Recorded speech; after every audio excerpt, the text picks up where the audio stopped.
Image جو ہے، جس کو امیج کہتے ہیں، یہ شعور اور وجود ان دونوں کی سطحوں کو بدل دیتی ہے، بلند کر دیتی ہے۔ یہ چیزوں سے ان اوصاف کو خارج کر کے نئے اوصاف داخل کرتی ہے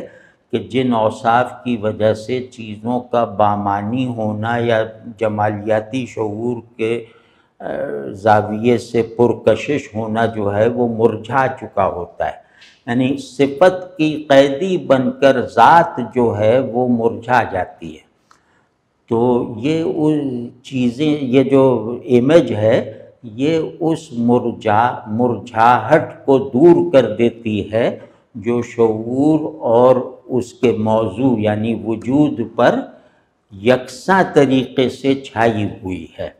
اور یہ پھر شعور میں خلاقی کا وہ عنصر پیدا کر دیتی ہے جس میں شعور شے کو اپنے مطالبے پر نہیں بلکہ اپنے آپ کو شے کی تزئین اور تکمیل پر صرف کرتا ہے۔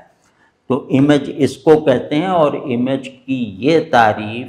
سلیم الرحمن صاحب کی شاعری پڑھنے سے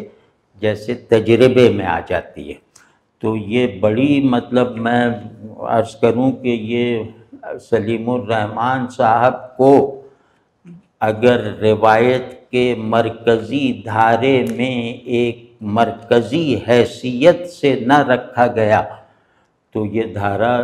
خشک ہو جائے گا۔ یہ دھارا جو ہے یہ دھواں بن کے، بخارات بن کے اڑ جائے گا۔ اس دھارے میں بہاؤ کی وہ طاقت ہی نہیں رہے گی جو کسی تخلیقی روایت کو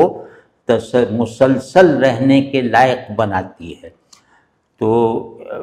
مطلب اگر ہمارے نقاد، ہمارے شاعر وغیرہ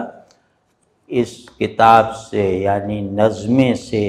اسی طرح لا تعلق یا بے خبر رہ گئے تو یہ وہ اپنے ساتھ ظلم کریں گے، اور ان کا یہ عمل، لا تعلقی کا عمل، وہ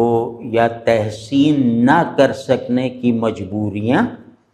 یہ جو ہیں یہ مطلب بہت تباہ کن ہیں، اور اس کتاب کو نظر انداز کرنے والا بے حسی کا مظاہرہ تو کر ہی رہا ہے، لیکن ایک جمالیاتی بے ہمیتی کا مریض بھی ہے۔